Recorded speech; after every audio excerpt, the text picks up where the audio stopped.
এবার তীব্র গতিতে এগিয়ে আসছে ভারী বৃষ্টি।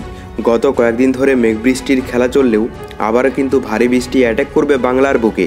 কিন্তু ঠিক কোন এলাকায় ভারী বৃষ্টি অ্যাটাক করবে এবং কোন দিকেই বা আবহাওয়ার পরিবর্তন ঘটবে তা নিয়ে এই ভিডিওতে আপনাদেরকে বিস্তারিতভাবে জানিয়ে দেব। আপনি ভিডিওটি অবশ্যই শেষ পর্যন্ত দেখবেন। ভিডিওটি ভালো লাগলে একটি লাইক করবেন, আর এইরকমই লেটেস্ট ও হেল্পফুল ভিডিওগুলি সবার প্রথম দেখার জন্য আমাদের চ্যানেলটিকে সাবস্ক্রাইব করে পাশের বেল আইকনটি বাজিয়ে দেবেন। চলুন এক নজরে দেখে নেওয়া যাক। অক্টোবরের মাঝপথে এসেও বৃষ্টি পিছু ছাড়ছে না।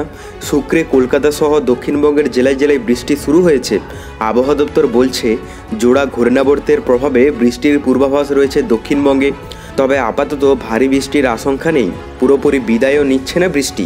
শনিবার বৃষ্টির সম্ভাবনা রয়েছে দক্ষিণবঙ্গের কলকাতা, হাবড়া, হুগলি, উত্তর ও দক্ষিণ 24 পরগনা এবং নদিয়া জেলায়। বৃষ্টি হবে পূর্ব পশ্চিম মেদিনীপুরেও। এই সমস্ত জেলায় হালকা থেকে মাঝারি বৃষ্টির সাথে বইতে পারে ঘন্টায় 30 থেকে 40 কিলোমিটার বেগে দমকা ঝড়ো হাওয়া। বজ্র বিদ্যুৎ সহ বৃষ্টিও হতে পারে কোথাও কোথাও। আবহাওয়া দপ্তর জানাচ্ছে দক্ষিণ বাংলাদেশ ও তার পার্শ্ববর্তী অঞ্চলে একটি ঘূর্ণাবর্ত অবস্থান করছে। আবার উড়িষ্যার উত্তর অংশের উপরেও রয়েছে আরেকটি ঘূর্ণাবর্ত, আর যুক্ত হয়েছে দক্ষিণ উড়িষ্যা হয়ে বয়ে যায় একটি অক্ষরেখা। এই তিনের প্রভাবে দক্ষিণবঙ্গে বৃষ্টি চলবে। শনিবার আংশিক মেঘলা আকাশ থাকবে কলকাতাতেও। আবহাওয়াবিদদের কথাই শনিবারের পর থেকে ধীরে ধীরে বৃষ্টি কমার সম্ভাবনা রয়েছে, তবে বিক্ষিপ্ত বৃষ্টি চলতে পারে কিছু কিছু জেলার কয়েকটি অংশে। আজকের জন্য দক্ষিণবঙ্গে আবহাওয়া দপ্তর ইয়েলো অ্যালার্ট জারি করেছে, তবে উত্তরের কোথাও ভারী বৃষ্টির সম্ভাবনা নেই। বিক্ষিপ্তভাবে বজ্র বিদ্যুৎ সহ হালকা থেকে মাঝারি বৃষ্টি চলবে দার্জিলিং, কালিম্পং, জলপাইগুড়ি, কোচবিহার, আলিপুরদুয়ার সহ প্রায় সব জেলাতেই।